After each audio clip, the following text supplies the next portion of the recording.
10 years ago, this field barely existed.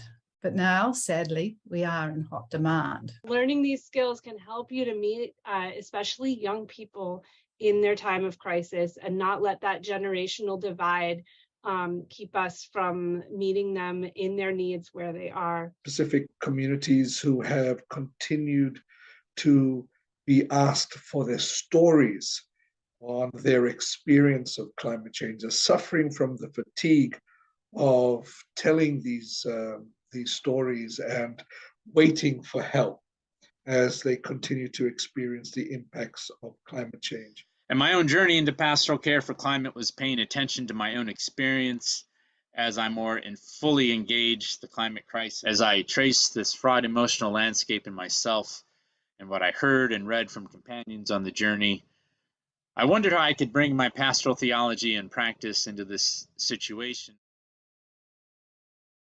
The traumatic spiritual implications for people of faith, people of deep indigenous spirituality, who find themselves faced with this existential crisis of leaving the home to which they find themselves rooted, the homes in which they have lived for generations, multiple generations, and what their future looks like today. Renee Lertzman, who brought a psychoanalytic frame to this crisis. Her research uncovered the myth of apathy. It's not so much that people don't care about the environmental and climate crises, it's that they cared so much that they keep it buried deep in their subconscious. Climate anxiety, and more broadly speaking, climate distress, is a rational and sane response to an existential threat, which should never be pathologized or labeled as individual mental illness. This is not, however, to deny that in some cases, ongoing climate anxiety, grief, despair can and does contribute to clinical anxiety or depression. And this most especially can happen when it's not well validated, understood, or supported. Then individual help may be required, grounded in the knowledge that climate fears, griefs, and despairs are valid and required societal responses. How do you provide that sense of resilience, for helping people do something when they feel helpless in the context of climate change?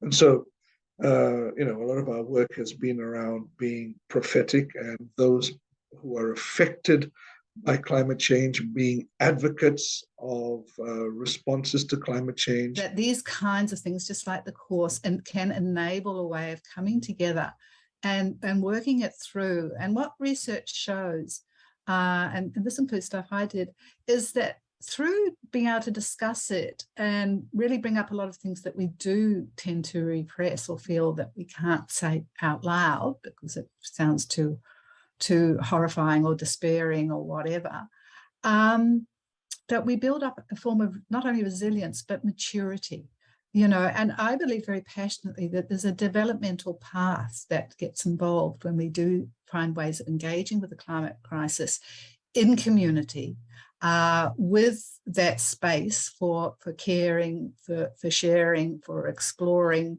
the spiritual, the psychological, all of those dimensions. And then I think it feels very natural to move into action, and that action is sustainable. We as humans in a heating world need to have that kind of care for ourselves collectively. And that is really hard because our sin is so much on display.